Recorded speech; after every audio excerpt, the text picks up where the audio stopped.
Kamusta kayong lahat? Ako si Ara. Dahil ang makapangyarihang Diyos, ang tagapagligtas ay nagpahayag ng mga katotohanan para sa kanyang gawain ng paghatol sa mga huling araw. Maraming tao ang naghanap at nagsiyasat sa tunay na landas. At pagkatapos ay sinalubong ang pagbabalik ng tagapagligtas. Nakita na nila kung gaano talaga kamaotoridad at kamakapangyarihan ang mga salita ng makapangyarihang Diyos. Na ang mga ito'y talagang ang katotohanan at kinumpirmang ito'y ang tinig ng banal na espiritu. Na walang ordinaryong tao ang makabibigkas ng mga salitang ito. Nang marinig ang tinig ng Diyos, tinanggap nila ang makapangyarihang Diyos. Itinaas sila sa harap ng trono ng Diyos at dumalo sa piging ng kasal ng kordero.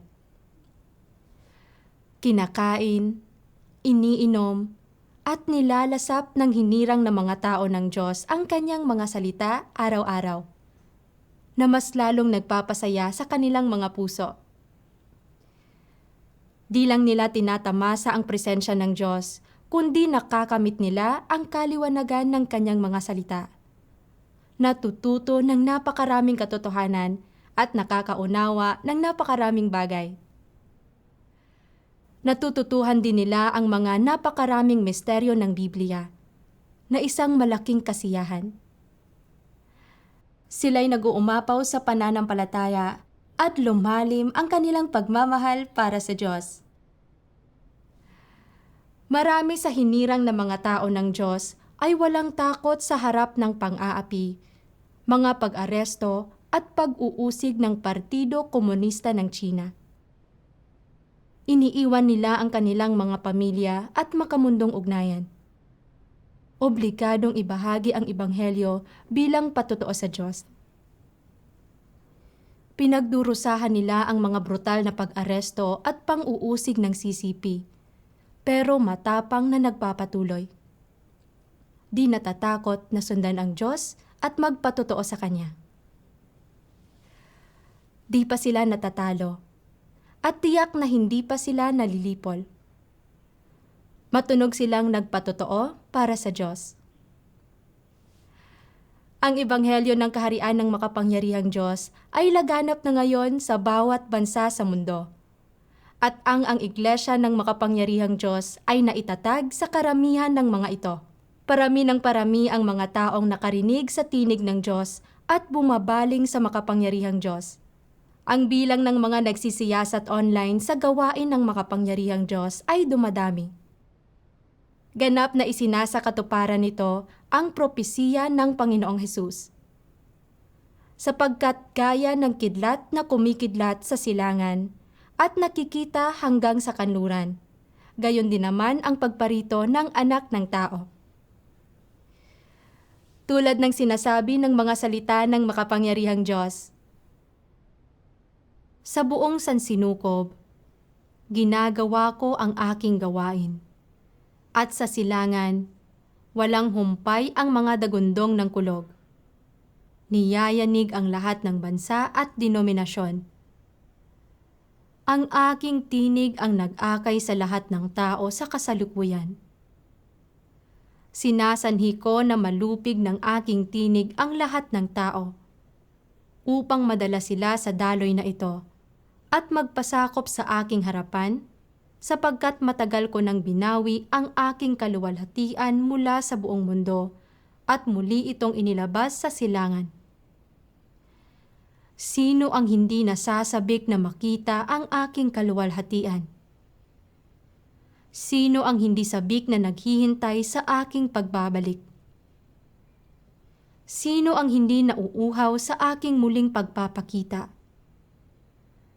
Sino ang hindi nananabik sa aking kariktan? Sino ang hindi lalapit sa liwanag? Sino ang hindi hahanga sa kasaganaan ng Kanaan? Sino ang hindi nananabik sa pagbabalik ng manunubos? Sino ang hindi sumasamba sa Kanya na dakila ang kapangyarihan? Ang aking tinig ay lalaganap sa buong mundo. Haharapin ko ang mga taong aking hinirang at sasambit ako ng iba pang mga salita sa kanila. Gaya ng malalakas na kulog na yumayanig sa mga bundok at ilog. Sinasambit ko ang aking mga salita sa buong sansinukob at sa sangkatauhan. Kaya naman ang mga salita sa aking bibig ay naging yaman na ng tao, at itinatangi ng lahat ng tao ang aking mga salita. Kumikidlat mula sa silangan hanggang sa kanluran. Ang aking mga salita ay ayaw isuko ng tao, at kasabay nito ay hindi rin niya ito maarok, kundi mas nagagalak dito.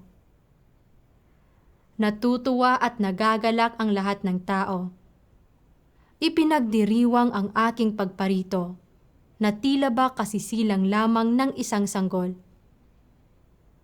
Sa pamamagitan ng aking tinig, dadalhin ko ang lahat ng tao sa aking harapan. Mula roon, formal akong papasok sa lahi ng mga tao para lumapit sila upang sambahin ako. Taglay ang kaluwalhatiang nababanaag sa akin at ang mga salita sa aking bibig. Pahaharapin ko ang lahat ng tao sa akin at makikita nila na kumikidlat mula sa silangan at na bumaba na rin ako sa bundok ng mga olibo sa silangan. Makikita nila na matagal na akong nasa lupa, hindi na bilang anak ng mga Hudyo, kundi bilang kidlat ng silanganan. Sapagkat matagal na akong nabuhay na muli at nahiwalay sa sangkatauhan. Pagkatapos ay muli akong nagpakita ng may kaluwalhatian sa mga tao. Ako siya na sinamba napakahabang panahon na ang nakalipas bago ngayon. At ako rin ang sanggol na tinalikuran ng mga Israelita napakahabang panahon na ang nakalipas bago ngayon. Bukod dito, ako ang napakamaluwalhating makapangyarihang Diyos ng kasalukuyang panahon. Hayaang lumapit ang lahat sa aking luklukan at makita ang aking maluwalhating mukha. Marinig ang aking tinig at mamasdan ang aking mga gawa. Ito ang kabuuan ng aking kalooban. Ito ang wakas at kasuktulan ng aking plano. Gayon din ang layunin ng aking pamamahala. Ang gawin akong sambahin ng bawat bansa. Kilalanin ako ng bawat wika. Ipahingalay sa akin ng bawat tao ang kanyang pananampalataya at magpailalim sa akin ang bawat tao. Ang pagbigkas ng makapangyarihang Diyos, tulad ng isang malakas na liwanag, ay kumalat na mula silangan hanggang kanluran. Ipinapangaral ng hinirang ng mga tao ng Diyos mula sa bawat bansa ang Ebanghelyo. Nagpapatotoo sa Kanya at masayang pinupuri ang Diyos sa pagtalo na niya kay Satanas at pagkamit ng lahat ng kaluwalhatian. Ang tagapagligtas na makapangyarihang Diyos ay nagpakita at nagsimulang gumawa bago ang mga sakuna. At gumawa siya ng isang grupo ng mga mananagumpay. Ang kanyang ebanghelyo ng kaharian ay kumalat na sa bawat bansa at naaayon na sumunod ang mga sakuna. Makikita natin na ang gawain ng paghatol na nagsisimula sa sambahayan ng Diyos ay isa ng malaking tagumpay. At pagkatapos noon, ginagamit ng Diyos ang lahat ng uri ng mga sakuna para hatulan at kastiguhin ang mundong ito. Tumutulong ang mga sakunang ito para palawakin ang ebanghelyo ng kaharian, para iligtas ang mas maraming tao mula sa kasalanan at mula sa mga puwersa ni Satanas. Isa pang aspeto nito ay ginagamit ng Diyos ang mga sakuna para kastiguhin at tapusin ang madilim at masamang kapanahonang ito, para lipulin ang lahat ng masasamang puwersa na kinakalaban ang Diyos. Ito ang magiging bunga ng gawain ng paghatol ng Diyos sa mga huling araw. Ang makapangyarihang Diyos, ang tagapagligtas ay nagpahayag ng napakaraming katotohanan. Gumawa ng malaking gawain at ginulat niya ang mundo. Pero marami sa mundo ng relihiyon ay naililigaw pa rin ng malaking pulang dragon, ang CCP, at nakatali pa rin ng mga puwersang antikristo sa loob ng relihiyon. Kumakapit sila sa ideyang dapat pumarito ang Panginoon sakay ng isang ulap sa anyong espiritu, na imposibleng bumalik siya sa katawang tao bilang anak ng tao. Kaya sigurado silang anumang hindi pumaparito sakay ng isang ulap ay hindi totoo. Na anumang patotoo na siya ay ang anak ng tao ay hindi totoo. Na ito'y pananampalataya lamang sa tao. Hindi lang sila nabibigong hanapin at siyasatin ang mga salita ng banal na espiritu sa mga iglesia o hanapin at pakinggan ang tinig ng Diyos, kundi ay sinusundan nila ang mga relihiyosong antikristo. Patuloy na hinahatulan, kinukundina at nilalapastangan ang pagpapakita at gawain ng makapangyarihang Diyos. Kaya hindi pa nila sinasalubong ang Panginoon. Sa halip ay nahulog sa mga sakuna. Tumataghoy at pinagngangalit ang kanilang mga ngipin. At walang nakakaalam kung sila'y mabubuhay o mamamatay. Maraming nagtatanong, nagpakita ang Panginoong Hesus sa anyong espiritu sa loob ng 40 araw matapos ang kanyang muling pagkabuhay. Kaya dapat siyang bumalik sa anyong espiritu. Bakit hindi magpapakita ang makapangyarihang Diyos bilang isang espiritu sa halip ay bilang nagkatawang tao na anak ng tao? Napakaraming nagtatanong nito. At maraming hindi tatanggap sa makapangyarihang Diyos dahil siya ay nasa katawang tao, hindi sa espiritu. Napakasayang. Napapalagpas nila ang kanilang tanging pagkakataon sa kaligtasan, na kanilang walang hanggang pagsisisihan. Sunod, magkukwento ako ng kaunting pagbabahagi para tugunan ang katanungan kung bakit nagpapakita ang Diyos sa katawang tao at hindi sa espiritu sa mga huling araw. Una, tungkol sa kung paano nagpapakita at gumagawa ang Panginoon sa mga huling araw.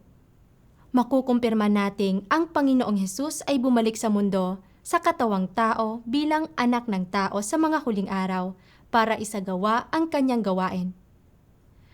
Base ito sa maraming propesiya mula sa sariling bibig ng Panginoong Hesus. Hindi isang bagay na itinakda ng isang tao. Kung talaga mang bumalik ang Panginoon sa anyong espiritu o sa katawang tao bilang anak ng tao ay pauna nang naitakda ng Diyos noon pa at walang pagpipilian ng tao rito. Bilang mga tao, ang magagawa lang natin ay magpasakop. Huwag limitahan ang mga bagay base sa mga sarili nating kuro-kuro at imahinasyon. Sa katunayan, kahit ang paunang itinakdang paraan ng pagpapakita ng Diyos ay hindi akma sa mga kuro-kuro ng tao. Ito'y ang pinakamabuti at pinakamakahulugan at kapakipakinabang para sa ating kaligtasan. Hindi ito maaaring maging mali. Hindi natin ito maaaring harapin base sa kung anong inaakala natin. Dapat tayong maging matatalinong dalaga, hindi yung mga hangal. Iyon ang tanging paraan para salubungin ang pagpapakita ng Panginoon. Maaaring ipilit ng mga tao ang pagsunod sa sarili nilang mga paglilimita. Tumatangging tanggapin ang anuman maliban sa pagparito ng Panginoon sakay ng isang ulap. Tinatanggihan ang anak ng tao na nagkatawang tao. Ano ang mga kahihinatnan ng pag-uugaling ito? Tiyak na mahuhulog sila sa mga sakuna at mapaparusahan. Hinihikayat ang sarili nilang kapahamakan. Kung tayo'y matatalinong dalaga, dapat tayong gumawa ayon sa hinihingi ng Panginoon. Hinahanap at pinapakinggan ang tinig ng Diyos para salubungin ang Panginoon.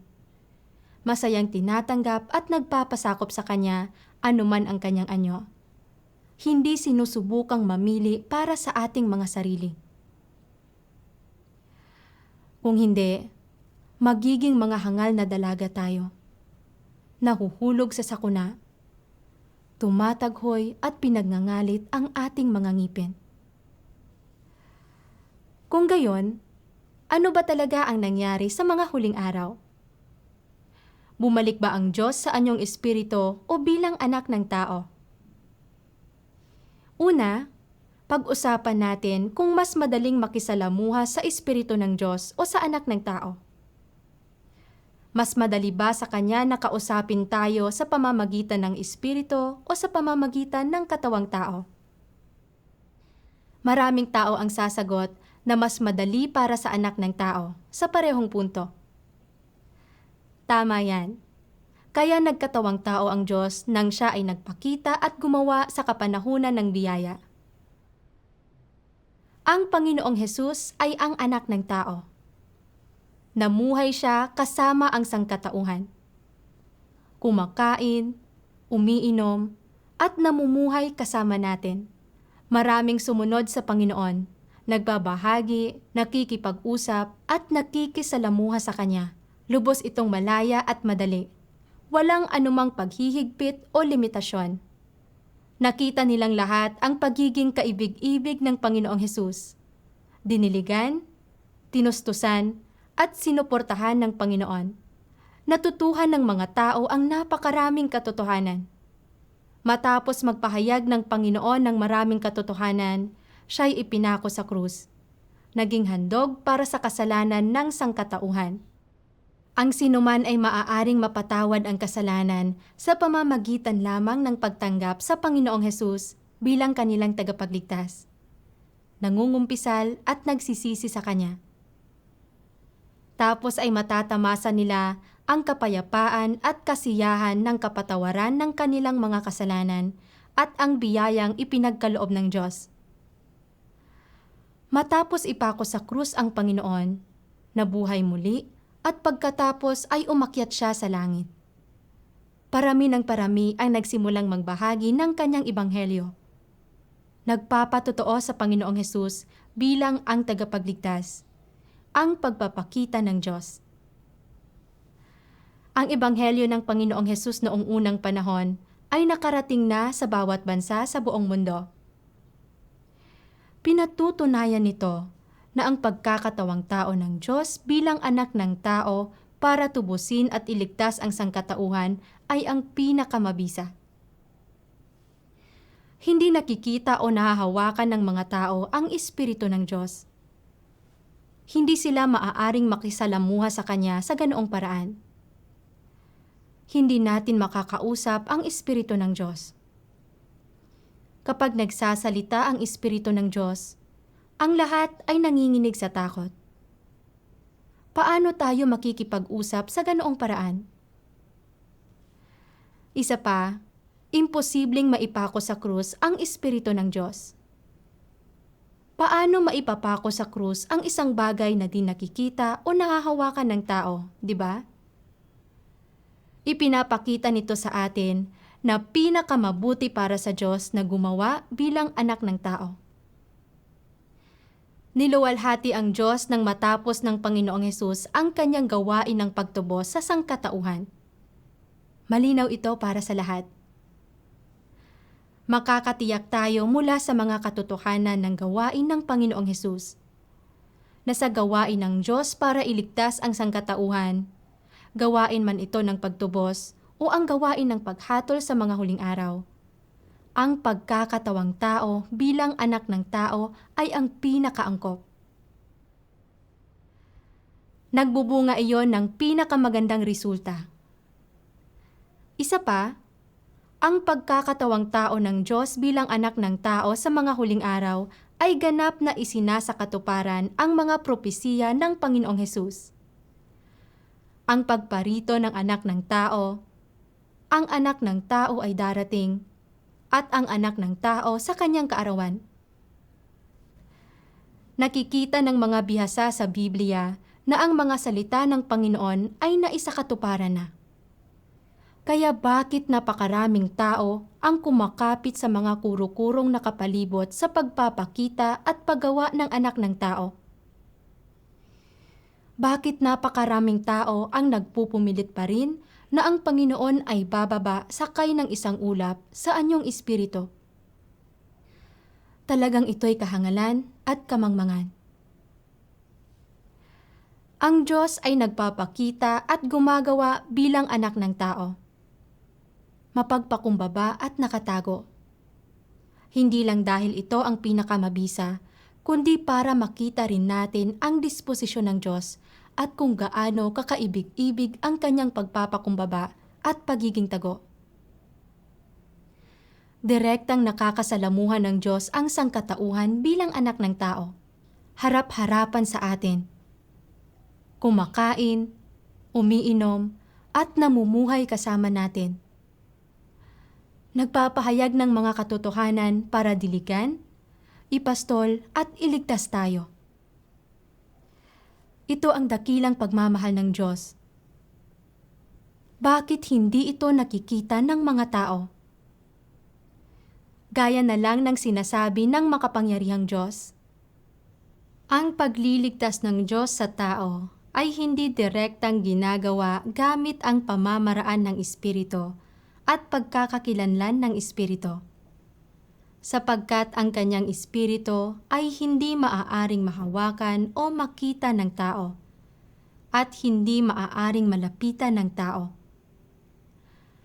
Kung sinubukan niyang direktang iligtas ang tao sa paraan ng Espiritu, hindi magagawa ng tao na tanggapin ang kanyang pagliligtas. Kung hindi isinuot ng Diyos ang panlabas na anyo ng isang nilalang na tao, hindi magkakaroon ang tao ng paraan para tanggapin ang kaligtasang ito. Sapagkat walang paraan ang tao upang makalapit sa Kanya, katulad ng walang nakalapit sa ulap ni Jehovah. Tanging sa pamamagitan ng pagiging isang nilikhang tao. Ibig sabihin, ang paglalagay ng kanyang salita sa kanyang magiging katawang tao, na personal niyang magagawa ang salita sa lahat ng sumusunod sa kanya. Saka lamang maaaring personal na makita at marinig ng tao ang kanyang salita, at taglayin ang kanyang salita, at sa gayon ay lubusang mailigtas. Kung ang Diyos ay hindi naging katawang tao, walang nagtataglay ng laman at dugo ang makakatanggap ng gayon kadakilang kaligtasan. At wala rin kahit isang tao ang maliligtas. Kung ang Espiritu ng Diyos ay gumawa ng direkta sa gitna ng sangkatauhan, ang buong sangkatauhan ay pababagsakin o ganap na mabibihag ni Satanas dahil hindi kaya ng tao na makalapit sa Diyos. Tanging kapag nagiging katawang tao ang Diyos, saka siya maaaring mamuhay kasama ng tao. Maranasan ang paghihirap ng mundo at mamuhay sa isang normal na katawang may laman. Sa ganitong paraan lamang niya maaaring tustusan ang mga tao ng praktikal na daan na kailangan nila bilang mga nilalang. Ang tao ay nakakatanggap ng lubos na kaligtasan mula sa Diyos sa pamamagitan ng pagkakatawang tao ng Diyos. Hindi direkta mula sa langit bilang kasagutan sa kanyang mga panalangin, sapagkat ang tao ay may laman at dugo. Walang paraan ang tao na makita ang Espiritu ng Diyos at lalong hindi ang lapitan ang kanyang Espiritu. Ang makakaugnayan lamang ng tao ay ang katawan ng Diyos na nagkatawang tao. At sa pamamagitan lamang nito na nauunawaan ng tao ang lahat ng daan at lahat ng katotohanan at matatanggap ang ganap na kaligtasan.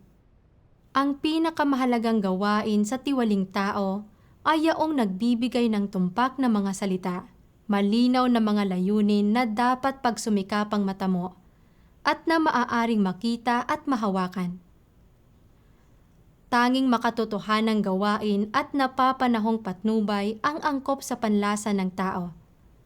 At tanging tunay na gawain ang makapagliligtas sa tao mula sa kanyang tiwali at napakasamang disposisyon. Maaari lamang itong makamit ng Diyos na nagkatawang tao. Tanging ang Diyos na nagkatawang tao ang makapagliligtas sa tao mula sa kanyang dating tiwali at napakasamang disposisyon. Napakalinaw ng mga salita ng makapangyarihang Diyos. Tanging sa pagkakatawang tao para sa kanyang gawain ng paghatol sa mga huling araw, ganap na malilinis at maililigtas ng Diyos ang sangkatauhan at aakayin tayo sa isang magandang destinasyon. Personal nating nasaksihan ang makapangyarihang Diyos kasama natin. Namumuhay kaagapay natin. Palaging handang magbahagi ng katotohanan at lutasin ang mga praktikal na problema. Inoobserbahan niya ang katiwalian ng sangkatauhan. Isinusulat ang kanyang mga salita at binibigyan tayo ng mga katotohanan. Tunay nating tinatamasa ang mga salita ng Diyos at ang ating mga espiritu ay napalaya. Kapag ibinabahagi ng Diyos ang katotohanan sa atin, maaari tayong magtanong sa Kanya at matyaga siyang sasagot. Namumuhay ang makapangyarihang Diyos kasama ang sangkatauhan. Nakikipag-usap at nagbabahagi sa atin. Ang ating bawat salita, ang ating bawat kilos, at maging ang ating bawat iniisip ay napakalinaw sa Diyos, sa harap mismo ng kanyang mga mata. Maaari siyang magpahayag ng mga katotohanan anumang oras o lugar. Inilalantad ang ating mga satanikong disposisyon at ang ating mga kuro-kurot imahinasyon tungkol sa Kanya. Itinatama ang ating mga kamalian sa ating pananampalataya at mga maling pananaw sa paghahanap. Ganito tayo personal na dinidiligan at pinapastol ng Diyos sa katawang tao. Harap-harapan tayong tinuturuan at sinusuportahan. Ito'y isang kahanga-hangat, makabagbag damdaming karanasan para sa atin. Talagang kaibig-ibig ang Diyos at madaling lapitan. Nakikita natin ang di mabilang na kaibig-ibig na aspeto ng Diyos at minamahal siya mula sa kaibuturan ng ating mga puso. Si Kristo ay nagpapahayag ng napakaraming katotohanan at gumagawa ng gayong kalaking gawain. Pero napakamapagkumbaba niya at nakatago. Hindi kailanman nagpapasikat o inilaladlad ang kanyang sarili bilang Diyos. Napakakaswal niya at mabait sa kanyang pakikisalamuha sa atin. Hindi kailanman pinupwersa ang sinumang makinig sa kanya. Wala ni katiting na kayabangan o pagmamataas si Kristo. Ang mga salita ni Kristo ay mapagkakatiwalaan. Walang kasinungalingan, pagpapanggap at mga panlalansi. Tinatrato niya tayo na parang mga kapamilya. Taos-pusong nakikipag-usap at nakikipagkwentuhan sa atin. Sobrang nakakataba ito ng puso para sa atin. Nakikita natin na walang katiwalian sa pagkatao ni Kristo. Tinataglay niya ang normal na pagkatao. Isang mabait at banal na pagkatao. Kayang ipahayag ni Kristo ang katotohanan saan man, anumang oras, para pagyamanin, suportahan at gabayan tayo. Mas nakatitiyak pa nga tayong hindi lang normal na pagkatao ang tinataglay ni Kristo, kundi isang banal na diwa. Tunay na siya ang pagpapakita ng Diyos, ang praktikal na Diyos sa katawang tao. Sa pagsunod kay Kristo hanggang ngayon, alam nating si Kristo ang katotohanan, ang daan at ang buhay. Maliban kay Kristo, walang sikat o mga dakilang tao ang makapagpapahayag ng katotohanan at makapagliligtas sa sangkatauhan. Sa anyong katawang tao ng Diyos, nakikita natin kung ano ang mayroon at kung ano ang Diyos. Nakikita natin ang banal na diwa ni Kristo at nakikita natin na ang disposisyon ng Diyos ay banal at matuwid. Nakikita rin natin kung gaano ka mapagkumbaba at katago ang Diyos. At siya ay lubos na mabait at kaibig-ibig. Inilalapit tayo nito sa Diyos. Nagpapasakop sa Kanya at minamahal siya. Ang gawain ng Diyos sa katawang tao para iligtas ang sangkatauhan ay labis na makahulugan. Hindi lang nito pinaglalapit ang Diyos at tao, kundi hinahayaan tayong magkamit ng praktikal na kaalaman at pagkaunawa sa Diyos. Sa pamamagitan ng praktikal na gawain ng Diyos, natin unti-unting nauunawaan ang katotohanan at nakakapasok sa realidad. Tinatanggalan ang ating mga sarili ng maraming tiwaling disposisyon tulad ng kayabangan at pagiging mapanlinlang. Isinasabuhay natin ang isang tunay na wangis ng tao at nakakamit ang biyaya ng kaligtasan ng Diyos. Sa pamamagitan ng gawain ng makapangyarihang Diyos sa mga huling araw, labis nating nararamdaman kung gaano kapraktikal at katotoo ang gawain ng Diyos sa katawang tao. Kung hindi nagkatawang tao ang Diyos, hindi natin kailanman makakamit ang gayong katiyak na pagdidilig at pagtustos mula sa Diyos. Lalo na ang maunawaan at makamit ang katotohanan, itakwil ang kasalanan at ganap na mailigtas ng Diyos. Makakamit lamang ito sa pagsasagawa ng Diyos ng kanyang gawain ng paghatol sa katawang tao. Kaya ngayon, malinaw na dapat na nakikita ng lahat na ang Diyos ay nagkatawang tao sa mga huling araw. Nagpapahayag ng katotohanan at ginagawa ang kanyang gawain ng paghatol alang-alang lang sa paglilinis at pagliligtas sa sangkatauhan. Kung magpapakita at gagawa ang Diyos sa Espiritu, tayong mga tiwaling tao ay hindi magkakaroon ng pagkakataong maunawaan at makamit ang katotohanan. At hindi natin kailanman maitatakwil ang ating katiwalian at maililigtas ng Diyos. Wala talaga itong duda. Gayunpaman, marami sa mundo ng relihiyon ang nakakita na nagpahayag ng napakaraming katotohanan ang makapangyarihang Diyos. At kinikilala na ang mga salita ng makapangyarihang Diyos ay may otoridad at kapangyarihan. Pero dahil siya ay anak ng tao na may pangkaraniwan at normal na itsura, hinuhusgahan at kinukundina nila ang makapangyarihang Diyos. Sinasabing siya'y isang tao, hindi Diyos. Hibang pa nga nilang nilalabanan, kinukundina at nilalapastangan ang pagpapakita at gawain ng makapangyarihang Diyos. Hindi natin maiwasang isipin ang nakalipas ng 2,000 taon noong pumarito ang Panginoong Hesus para gumawa. Dahil may normal na itsura ang Panginoong Hesus, tinrato siya ng mga Fariseyo na parang isa lang siyang pangkaraniwang tao. Mapanghusgang sinasabing, "Hindi ba't ito ang Nazareno?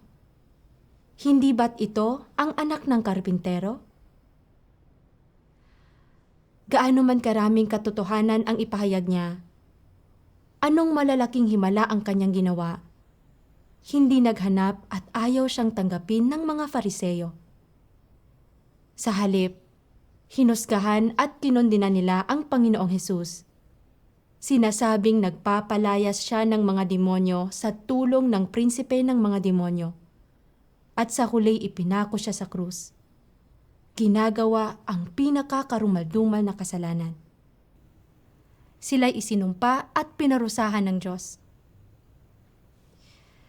Ang Diyos ay 2 beses na ngayong nagpakita at gumawa sa katawang tao bilang anak ng tao.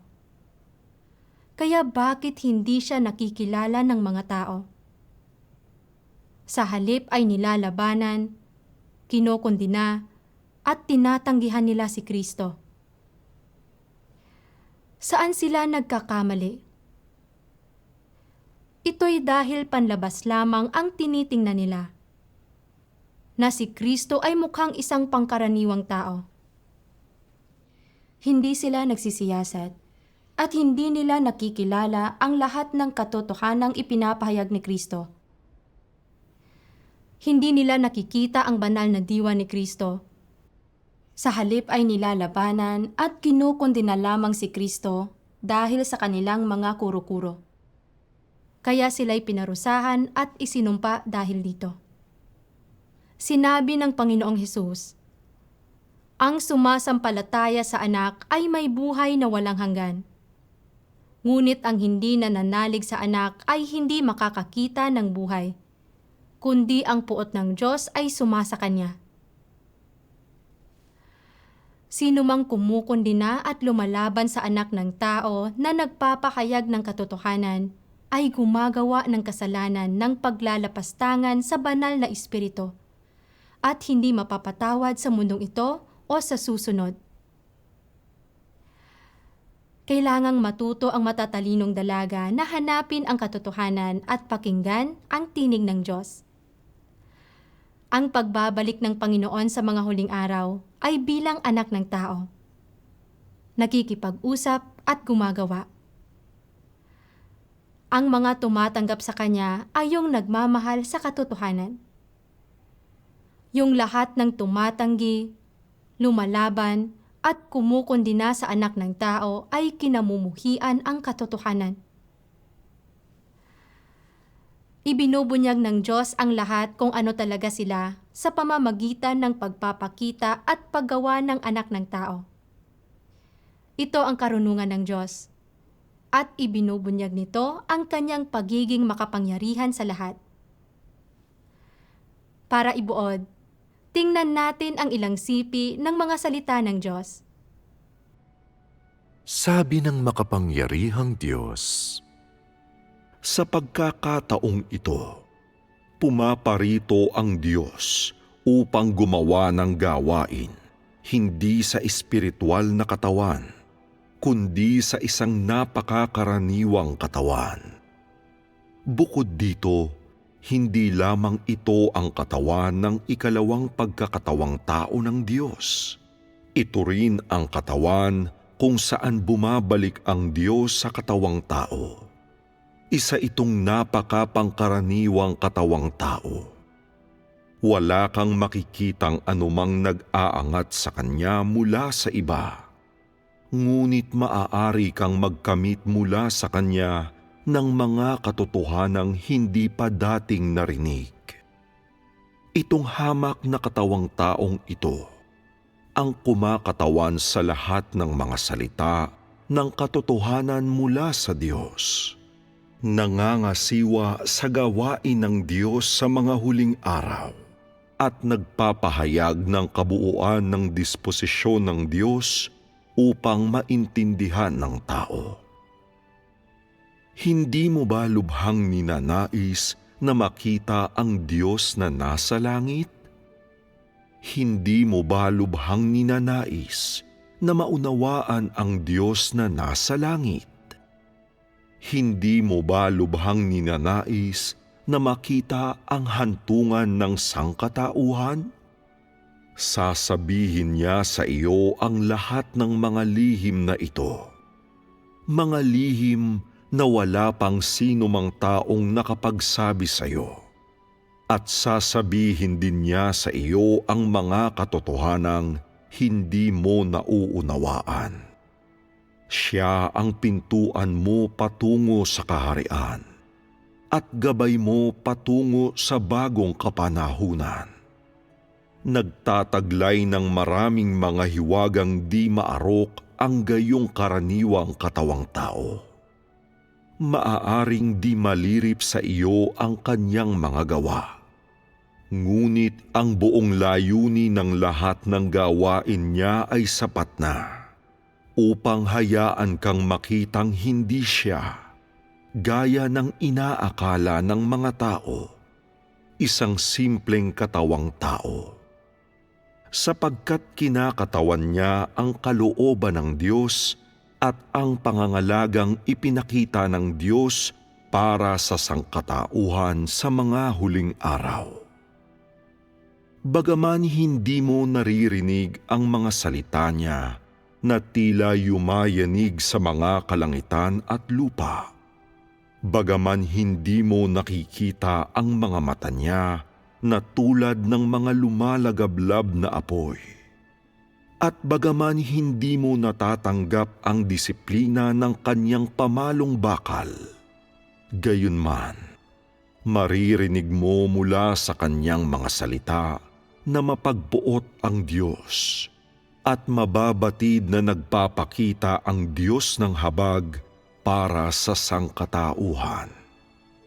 Makikita mo ang matuwid na disposisyon ng Diyos at ang karunungan niya. At bukod dito, matatanto ang malasakit ng Diyos sa buong sangkatauhan. Ang gawain ng Diyos sa mga huling araw ay ang pahintulutan ang tao na makita ang Diyos na nasa langit na namumuhay kasama ng mga tao sa lupa at bigyang kakayahan ang tao na mabatid, sundin, igalang at mahalin ang Diyos. Ito ang dahilan kung bakit bumalik siya sa katawang tao sa pangalawang pagkakataon. Kahit na ang nakikita ng tao ngayon ay isang Diyos na katulad ng tao, isang Diyos na mayroong ilong at dalawang mga mata, at isang hindi kapansin-pansing Diyos. Sa huli, ipakikita sa inyo ng Diyos na kung hindi umiral ang taong ito, magdadaan ang langit at lupa sa napakatinding pagbabago. Kung hindi umiral ang taong ito, magdidilim ang kalangitan, malulublob sa kaguluhan ang lupa, at mamumuhay ang buong sangkatauhan sa gitna ng taggutom at mga salot.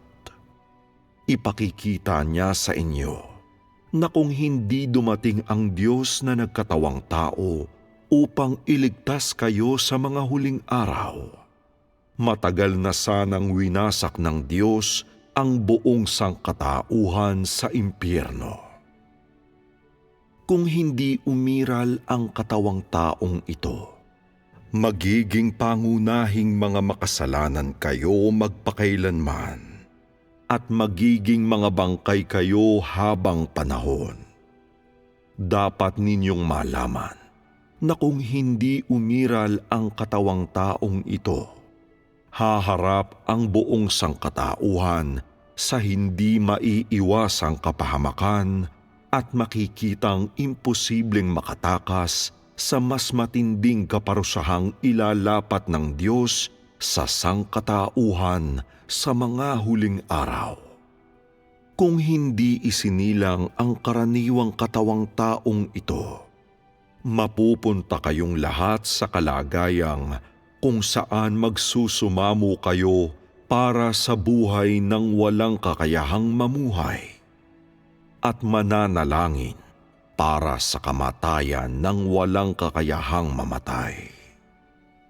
Kung hindi umiral ang katawang taong ito, hindi ninyo makakamit ang katotohanan at makaparoroon sa harap ng trono ng Diyos ngayon, kundi sa halip, parurusahan kayo ng Diyos dahil sa matindi ninyong mga kasalanan. Alam ba ninyong kung hindi dahil sa pagbalik sa katawang tao ng Diyos, walang magkakaroon ng pagkakataon sa kaligtasan? At kung hindi dahil sa pagdating ng katawang taong ito, matagal nang tinapos ng Diyos ang lumang kapanahunan? Dahil dito, magagawa pa rin ba ninyong tanggihan ang ikalawang pagkakatawang tao ng Diyos? Yamang napakaraming pakinabang ang matatamo ninyo sa karaniwang taong ito. Bakit hindi ninyo siya malugod na tatanggapin? Gagawin sa pamamagitan ng karaniwang taong ito ang lahat ng gawain ng Diyos sa mga huling araw. Ipagkakaloob niya ang lahat ng bagay sa iyo. At higit pa rito, makapagpapasya siya sa lahat ng bagay na may kaugnayan sa iyo. Maaari bang ang ganitong tao ay tulad ng pinaniniwalaan ninyo sa kanya? Isang taong napakapayak na hindi karapat-dapat banggitin? Hindi ba sapat ang katotohanan niya upang lubos kayong mapaniwala? Hindi ba sapat ang pagsaksi sa kanyang mga gawa upang lubos kayong mapaniwala? O hindi ba karapat-dapat para sa inyo na lakaran ang landas na kanyang dinadala? Kapag nasabi at nagawa na ang lahat, ano ang nagdudulot sa inyo na kasuklaman siya at itaboy siya at iwasan siya? Ang taong ito ang naghahayag ng katotohanan. Ang taong ito ang nagbibigay ng katotohanan. At ang taong ito ang nagbibigay sa inyo ng landas na susundan. Maaari kayang hindi pa rin ninyo nakikita ang mga bakas ng gawain ng Diyos sa loob ng mga katotohanang ito? Kung wala ang gawain ni Jesus, hindi makabababa ang sangkatauhan mula sa krus. Ngunit kung wala ang pagkakatawang tao ng ngayon, hindi kailanman makakamit ng yaong mga bumababa mula sa krus ang pag-ayo ng Diyos o makapapasok sa bagong kapanahunan.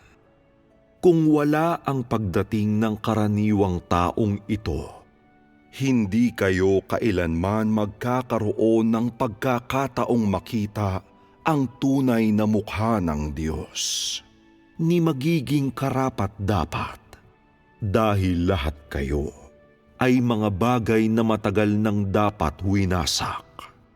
Dahil sa pagdating ng ikalawang pagkakatawang tao ng Diyos, napatawad kayo ng Diyos at pinakitaan kayo ng habag. Ano paman, ito pa rin ang mga salitang dapat kong iwan sa inyo sa huli. Ang karaniwang taong ito, na Diyos na nagkatawang tao, ay napakahalaga sa inyo. Ito ang dakilang bagay na nagawa na ng Diyos sa mga tao. Yan na lang muna sa ngayon. Kung gusto niyong mas marami pang malamang katotohanan o kung mayroon kayong anumang tanong, inaanyayahan namin kayong mag-iwan ng komento sa ibaba. Magkita-kita tayong muli sa susunod.